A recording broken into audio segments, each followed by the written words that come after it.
This is Seeing Red, now in our 15th season of bringing you the best in independent Red Bulls news and opinion. Now, here are your hosts, Mark Fishkin and Joe Goldstein. It's Seeing Red, the New York Soccer Roundup, a big show. Preseason rolls on. There's so much to talk about. Joe Goldstein's back, if you hadn't noticed. Let's just quickly run down what all the things we're going to talk about on Seeing Red. Red Bull makes it 2 for 2 in the preseason with a 3-0 drubbing over the Revs earlier today at the IMG Academy. We'll talk about who's hot. We also haven't seen everybody. There are a number of members of this team, very important members of the Red Bulls, that we don't believe have taken the field. We're pretty confident they haven't. So can we figure out the updates on Lewis Morgan and Corey Burke? The fact that you can't see these matches, not great. Is this the way to do this? I'm not so sure. John Tolkien back with the team after his not amazing appearance with the U.S. men's national team against Slovenia. Did we see anything? Is Greg napping to start the year? Kit leak. We've got to look at the most probable 2024-25 Red Bulls dark kit. Sportico released its annual evaluation of MLS team value. How did the Red Bulls rank?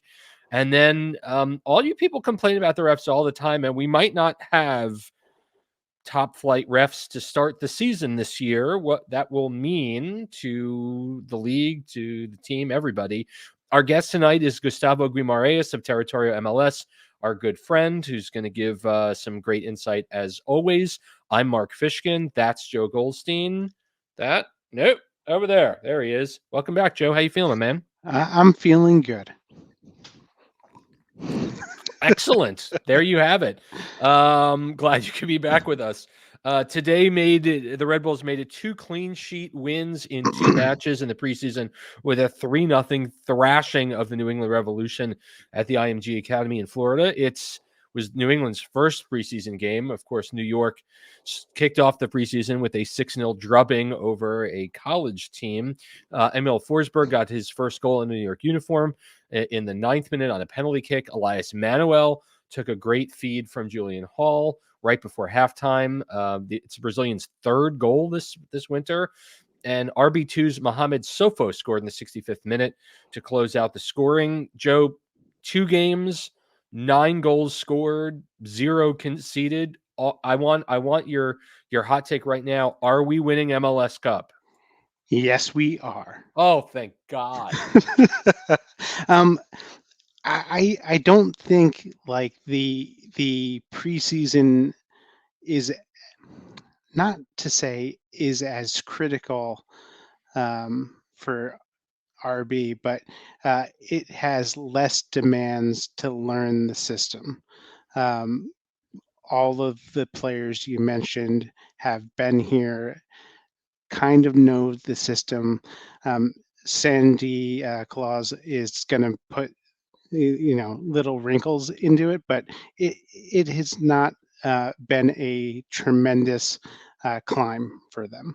So it's great that they hit the ground running, but it doesn't tell us anything.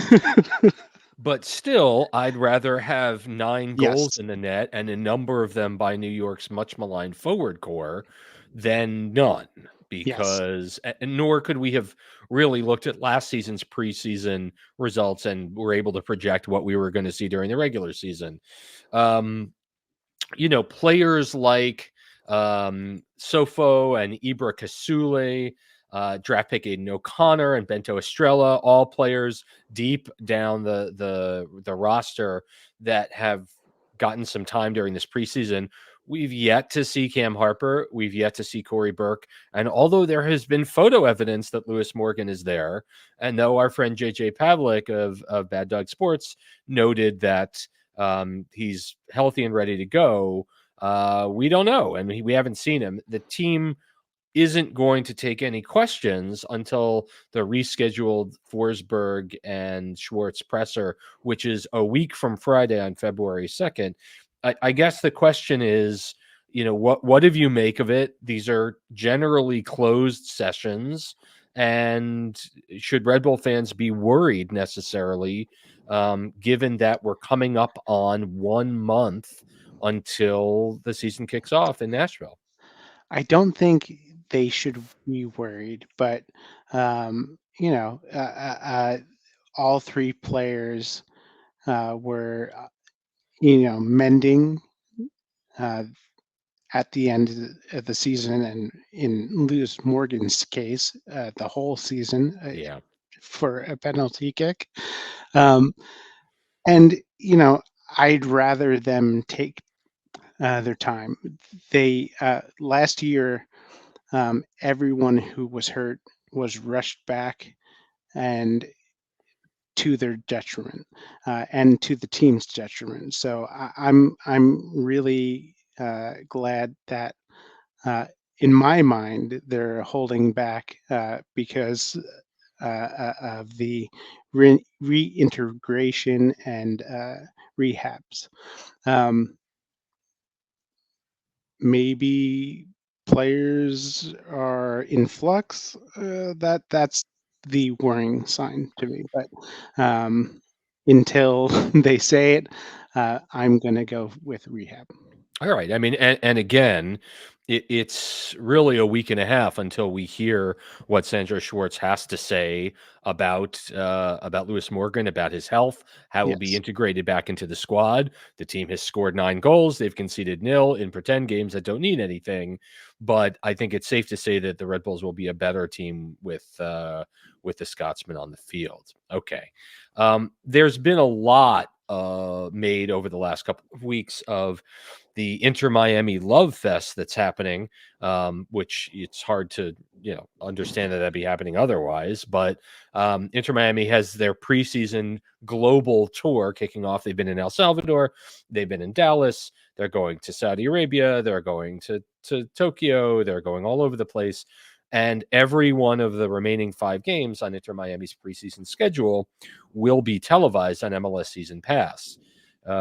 Freelancer Fabian Brenkel said that some teams are going to make an effort to broadcast their team's preseason games, but in a world where every other major pro US sport, right? Baseball has 6 Yep. weeks of spring training. All those games, the vast majority of them are televised.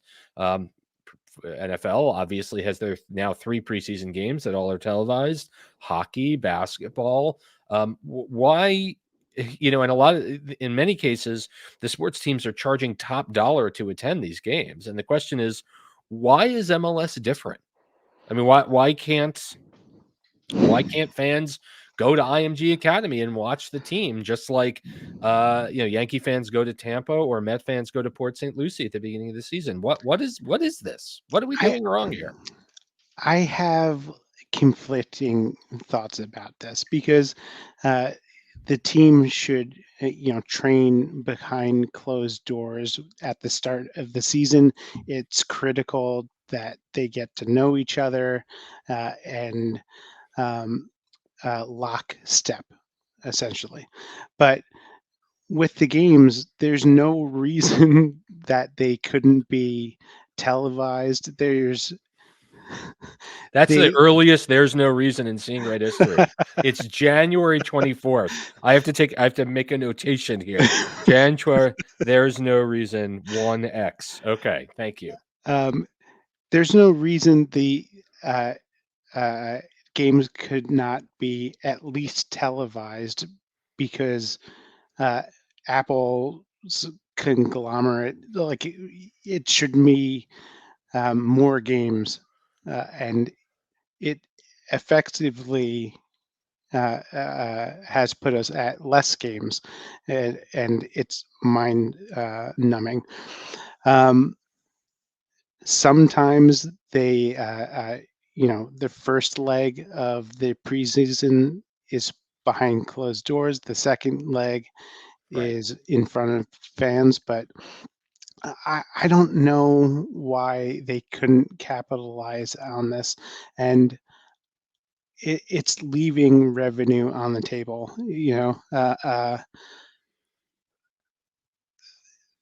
the pullout from the U.S. Open Cup leaves a head scratcher when you leave all of this revenue out on the table. Yeah, that's fair. I understand that Apple wants to control the broadcasting, and you're talking about venues that don't necessarily have the ability to shoot in Yeah. 4K and make it seem super polished.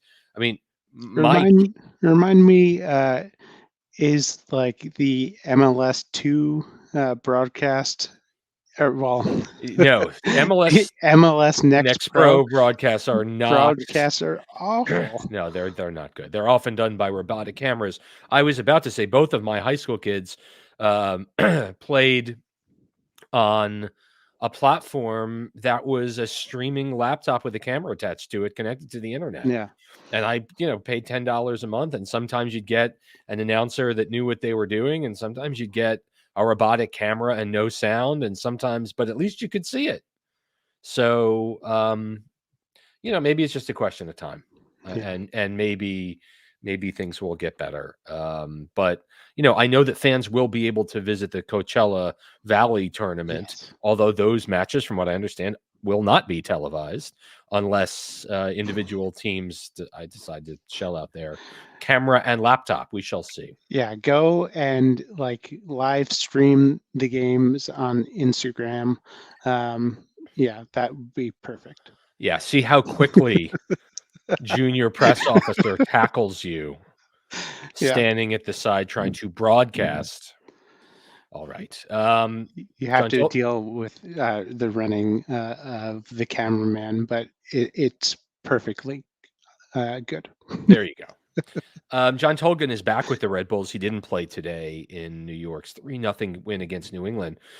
He did play 27 minutes for Greg Berhalter's U.S. men's national team in a dispiriting loss against European not power Slovenia. Now, we talked earlier. Neither of us, to be fair, took in Tolkien's performance, but we do understand that he missed a couple of chances to even the game.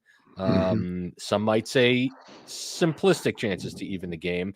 My question, Joe, is what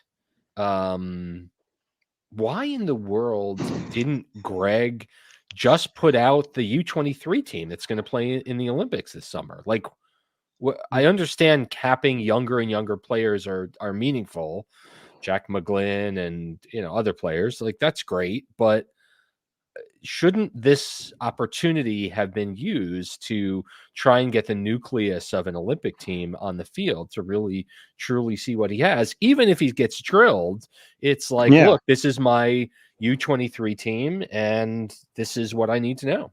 So I think that Greg absolutely should have went with the U23 team, and it's much more of a valuable learning circumstance having that team on the field rather than the generic Camp Cupcake squad. So I don't know what he was doing there. I think like maybe he's managing minutes in preseason, and I don't know. I can't explain it. the one thing that I think I have certainly noticed is I think that Tolkien's behind DeJuan Jones of the Revs Yeah. on the depth chart, and perhaps he buries one of those chances, and it's a different story. But again, Tolkien back with New York. We don't know how long he's going to be here. It may be through the summer window. It may be the entire year. But hopefully he can be included and integrated into Schwartz's lineup, and we'll get an opportunity to read exploits on him on a Twitter feed sometime later this preseason. All right. We next up, we got the kit leak. It's very exciting. So what we got to do, we got to like move to the side, and there it is. There is the kit leak. No, wrong way. There's the kit. This has been seen on footy headlines. We can leave it up here for a minute. I'm curious, what are your first impressions? I love it. You do? Love it. Yeah. Metro colors. it almost makes me want to buy another shirt. I'm stingy with the money, Yeah. but I love it. I can't say more about it. Um, Everything like it's like the design is classic, but Is it? new, Okay. and yeah, the stripes. What Uh, would you name this kit if you hmm. saw it? Because we know that in this age of Adidas marketing, it's got to have a name. So what we've had the Ritmo, we've got the hip hop, the Daniel Patrick, which fans of a certain ilk have given it a not great name that Yeah, starts with a P and ends in an S. But I'm just kind of curious, what could you name this? the wave. Oh wow, the wave form, the rhythm kit, Yeah. the staccato kit, Okay. Yeah, yeah. yeah, Rhythm kit. rhythm kit. All right. Well, again, if you first of all, I can't wear this. I mean, I have aged out. There's no way that I would wear this, and that's totally fine because I think if I'm not exactly moved to the polo shirt phase of my fandom, or the sweatshirt phase, I mean, kudos to them for the Metro colors. Kudos to them for doing something that's visually interesting and arresting. Um, between this, the Daniel Patrick kit, and the hip hop kit, I mean, the next one for next year better just be like a white shirt, like because this is the dark kit, right? Like this is, yeah. So all right, we're gonna say goodbye to the kit. Thank you, kit. Bye. Okay, we can put ourselves back in a better way. Okay, now let's talk some cash. Sportico, which is a global sports biz publication, put out their annual team value rankings, with the understanding that it's all pretend, Yeah. frankly, because MLS doesn't actually share numbers like how much revenue each team made, and like that. Um, for a team playing in the number one market of the U.S., however, the Red Bulls did not do great, coming in at 19th out of 29. Consider though that the prime determinant here is its revenue in, and again, since the Red Bulls, since the league does not really make these terms public, it's just kind of odd for them to guess. But I do want to say that I think they figure that the Red Bulls brought in $54 million in 2023. Um, and perhaps they did that by looking at the average ticket price and then dividing by the announced attendance. Also keep in mind they don't have a shirt sponsor, right? That's paying, but all of the teams really up until fourth or fifth are all bunched together. So the Red Bulls, $54 million in revenue and 19th place. NYCFC made only $14 million more, $68 million, and they're in fifth place. So if you can imagine, it's a whole bunch of teams like all bunched together, and then the big four. And Joe, who do you think are among the big four here? Colorado, San Jose, Dallas, No, and no. Minnesota. To the surprise, well, there's one OG team on there. What old school '96 team is on there? Would you say? If I had to guess, Yeah, it would be the the Galaxy. Galaxy. You're absolutely right. They're in fourth place. The other three teams have all been launched after 2017. So they're all less than a decade old. Third is the Miami Messis, with $127 million in. That's more than twice what Sportico figures the Red Bulls have made.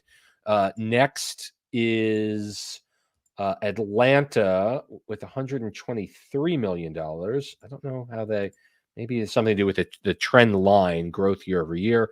And then up top, number one is LAFC. They, of the 45 member ownership group, with Will Ferrell and Mia Hamm and Noma and all those other people, Natalie Portman. They made 128 million. So again, these are all pretend numbers, and they really mean nothing other than giving shows like this an opportunity to talk about things, which is good, right? I mean, we love to talk about stuff. Anything else before we move on here? No. I would imagine that they would be farther down the list. I'm happy to see them in 19th place. One direction to go. All right.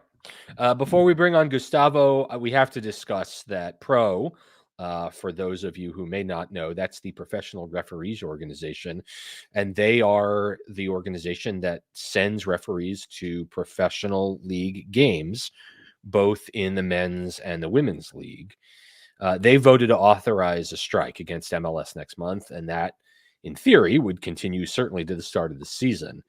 Now, I know that people complain about MLS refs and pro refs, and, by all accounts, they have a right to complain. But if you think they're bad, imagine the scabs that will be brought in to referee games. I guess the question, can MLS really start this season with scab refs? Miami wants a word with you because they're protecting a lot of money on such a few amount of legs on their squad. And like, who would even be the scabs? Like college refs? Yeah, I mean, I'm guessing. I mean, who else could they be? I mean, that would be the next highest level of referee. And, I don't know how many college games you watch. They're very rough. Brutal. They are very, very rough. Or, I mean, I guess in theory, they could bring in refs from overseas, but they would be twice as expensive. Expensive. And, you don't know if those refs are going to cross a picket line. Yeah.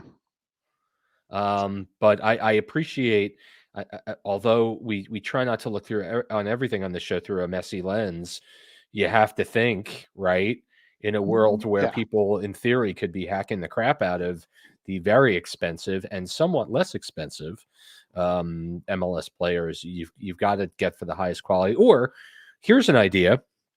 Stop me.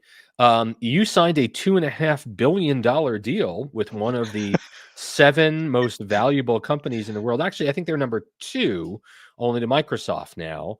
I think they're worth over $1 trillion. Maybe ask them for some money to pay the refs. That would be my thought. You already got the money. Pay the refs. Pay the refs. Jesus. Why is this hard? All right. When we're back on Seeing Red, we are going to welcome back our friend Gustavo Guimarães of Territorio MLS back to the show. And then we're going to come back after that and figure out some more stuff to talk about. So please stay with us.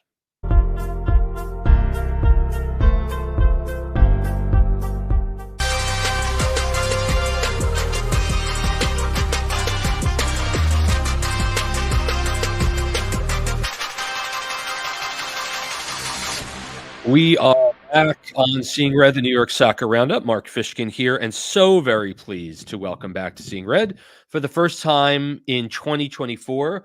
That's Territorio MLS's own Gustavo Guimarães. Gustavo, welcome back to Seeing Red, my friend. How are you? Happy New Year. Can you say Happy New Year on the 24th? Maybe you can. Happy New Year, or as we say in Portuguese, Feliz Ano Novo.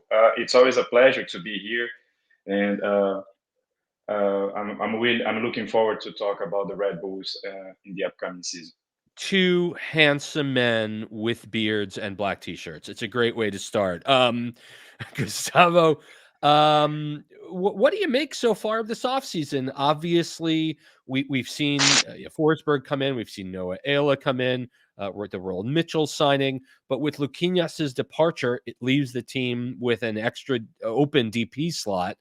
I'm just kind of curious what you think so far about how Schneider has done. I was expecting more. I think everybody else is expecting more. We cannot be satisfied with 2 professional additions and one guy that is coming off the college football. We were told at the end of last season that there was going to be massive investments in the roster. Obviously, they fulfilled a little bit with Forsberg. We know he's not cheap. It's a signing that hasn't, it didn't happen for a long time here. But we still have, the Red Bulls still have other needs to be addressed. And somehow it is a little bit disappointing. This offseason has been a little bit disappointing.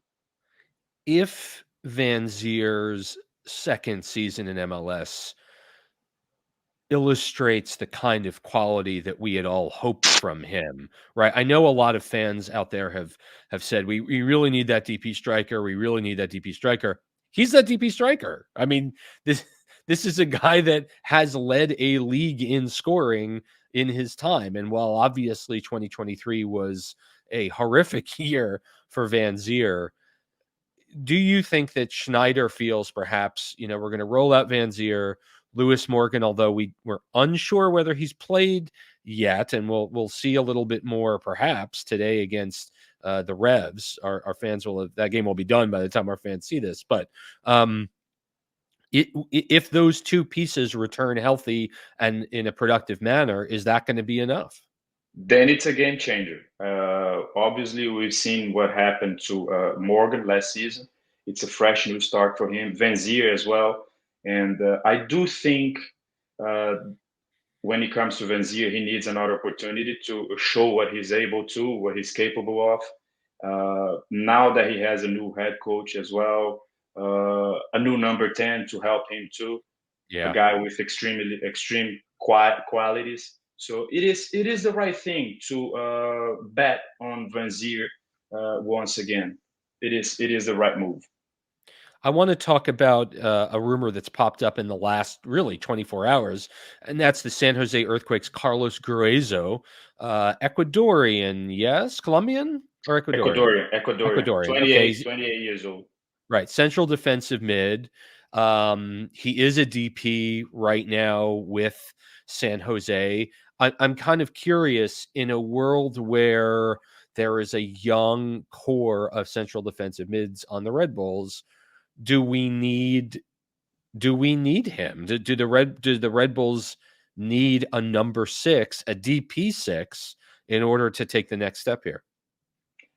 I would like to see a more experienced guy in that role, to be honest with you. We are talking about a guy that has 2 World Cups on his resume, plays for the Ecuadorian national team right now. He's been called for the qualifiers for the next World Cup.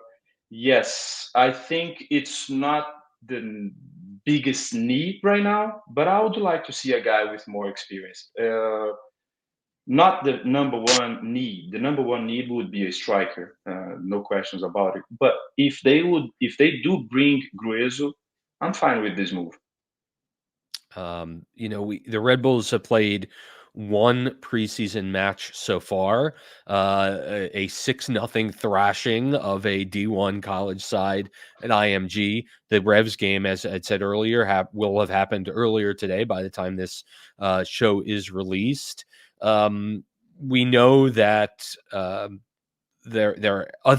unless you're playing Miami, you're not going to be provided with a streaming opportunity to watch your team play. What does that mean right now for the Red Bulls and for Red Bulls fans? I mean, obviously, the game last week was non-competitive, and perhaps a great first step to give the players a little bit of confidence and to shake off the rust, right? They've only been in preseason for a week and a half. But I'm curious in general to have to rely on the team's social outlets and official media, team media, to provide any sort of context around this game. We got the goals, we got the assists, we saw some limited video for fans of the team, and this is not a knock per se on the team. It's just the resources aren't there to broadcast these games even over the web. I'm just kind of curious what your thoughts are in general about not fans just kind of having to take the team's word for it at this point. Well, I think it's a step forward, to be honest with you, because we've seen in previous seasons we had no info at all, and this time at least they're sending us uh, highlights, quotes, so we can actually see what's going on. But yes, I do agree with you. We, the fans, are probably curious to see what's going on with the new head coach as well. And if you're either Miami, even the Dallas fans, they had an opportunity to see their team, Yep. and they beat Inter. And the Red Bulls should have, especially in the same market, in the market that we are in New York area, a little bit of more info regarding their fans. I think would only help to grow the fan base as well. We need to reach out, especially to the children. That's how you build a fan base. And regarding the first game, actually, I was thinking about it earlier today, and I think it's a positive start to build confidence. As you say, I would be more concerned if the outcome was different, 1-0 or 2-0, or even a tie. Then I would be concerned. But this is the proper way to start the season, in my opinion.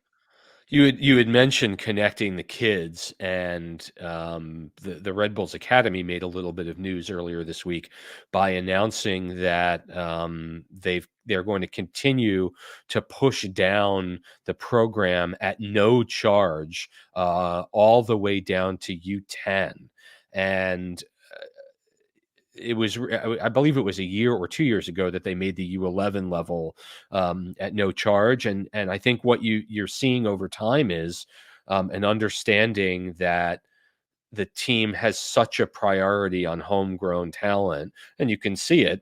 The signing of Roald Mitchell. I mean, the large number of homegrowns that are on the current first team roster and the second team roster. I'm curious what that says to the larger Metro Soccer fandom. That right now, if you're a fifth grader, right, that has shown that you are an elite level talent at age 10, you can come and train at absolutely no imposition to your family.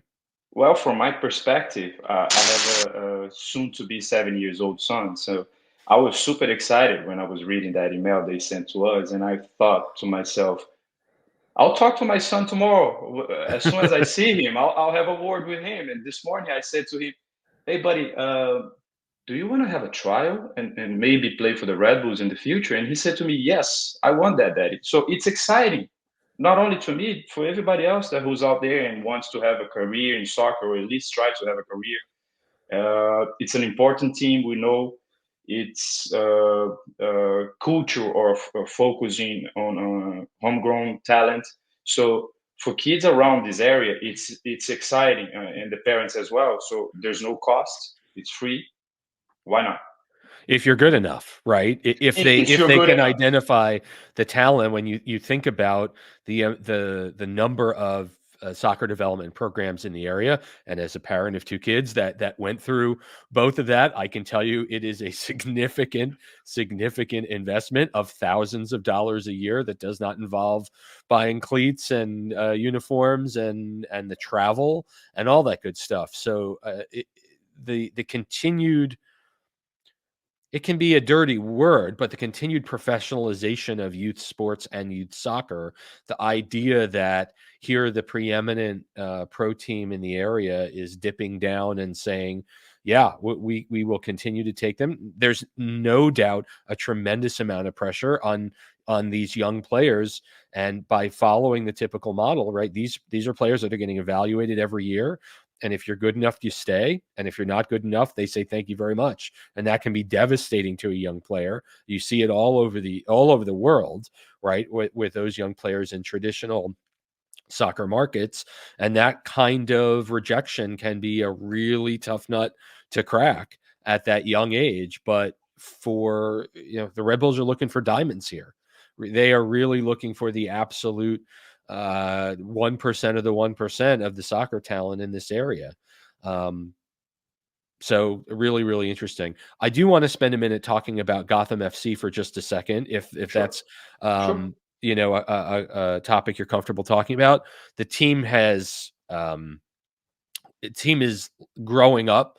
The team is leveraging the success of their first NWSL championship, and they've gone out and they've signed stars of the U.S. women's national team. Both face names like Crystal Dunn Rose and Lavelle. Rose Lavelle, and really have thrown a gauntlet down to the rest of the rest of the league, saying, we're here to continue to win. They have deep pocketed owners like an Eli Manning. They continue to add more sponsors. I'm really curious what your thoughts are, because the only missing piece has been the fan support. And yes, while they haven't had the kind of top flight talent ever at this level, you can make an argument that an Ali Krieger or a Carly Lloyd, albeit at the downside of her career, but neither of those two players have been able to consistently draw crowds at Red Bull Arena. You can make the argument it's Red Bull Arena's fault or Harrison, New Jersey's fault, as we often talk about. But for me, if Gotham doesn't average 10,000 fans a game this year, something is horrifically wrong. And I'm just kind of curious what your take on Gotham is so far. I totally agree with you. And as a father of a daughter as well, I told my daughter, we are going to the games this season because it's exciting what they're doing with the team. They're investing massively from a team that was the worst team 2 seasons ago, and now they're the national champions. It's exciting. And now I think it's up to the fans. Hey guys, let's go support them. It's cheap. It's not, it's not going to cost too much to go see them and cheer for the girls. And it's up to the fans. There's no question about it now. It's something that we would like to see happening with the Red Bulls, and it's happening with Gotham FC. So now it's up to the fans. Step up, show yourself at the games, and cheer for them. It's as simple as that. Is it reasonable to expect fans to attend 2 matches a week at Red Bull Arena, though? I mean, we haven't gotten the NWSL schedule yet. I would certainly love to go and support Gotham as often as I can, but to be frank, I'm not going to be at a Saturday night Red Bulls game and a Sunday afternoon Gotham game. It's just too much on a regular basis. For me, it would be a dream coming true. I get it. Gustavo, where can fans find you on the internets? I'm on Twitter. Now it's X. I'm not calling it that. Me neither. I'm calling it Twitter. It's okay. Twitter, and will always be Twitter. And Instagram as well. At GDE Gustavo 83. That's the year I was born. And I just want to review something. The other day I was chatting with Elias. And Elias finished the last season on a higher note, right? Scoring goals, giving assists. He's the first guy to score a hat-trick for the team in the playoffs history. And he says to me, the fans are still questioning me.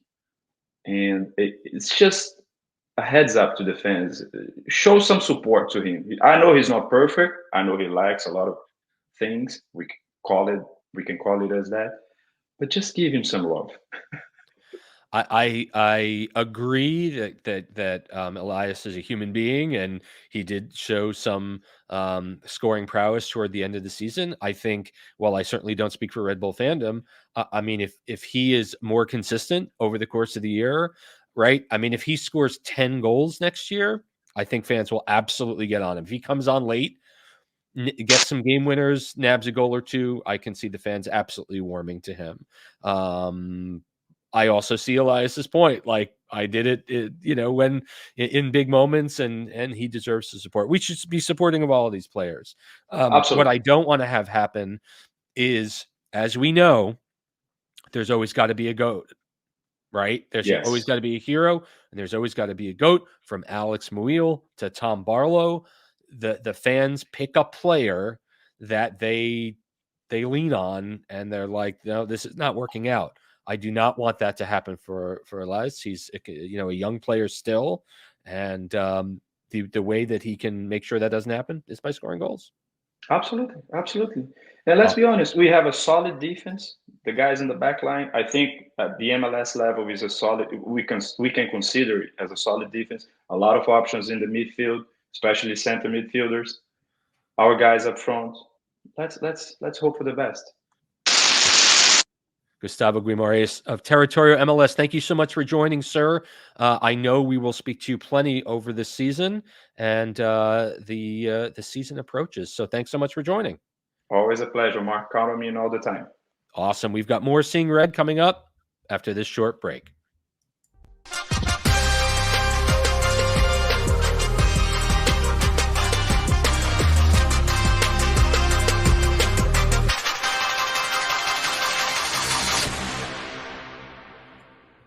There have been a longtime listener of the show noted that he was very upset that we do not have Rage Against the Machine on anymore as a theme song. And when you consider that when you make the jump to YouTube, they listen for that stuff, and you can't appropriate other artists' work. So while our new theme song may not be as in line per se with the Bulls on Parade theme, we certainly appreciate you continuing to watch and listen. Usually, this is the place in the show where we read emails that you can send right there, seeingredny@gmail.com. However, we don't have any this week. So what can we talk about? We can talk about the fact that Elias Manuel has 3 goals in 2 games. He told Gustavo Guimarães earlier today that he thinks he deserves more support from the fans. What would you say about that, Joe? Definitely. A player from the squad definitely deserves your support. A player? Any player. Any player, yeah. Yes. He worked his butt off, but many have Tom Barlow and Dante Van Zier and Elias Emmanuel and Corey Burke. They worked their butt off and couldn't provide chances. Yeah.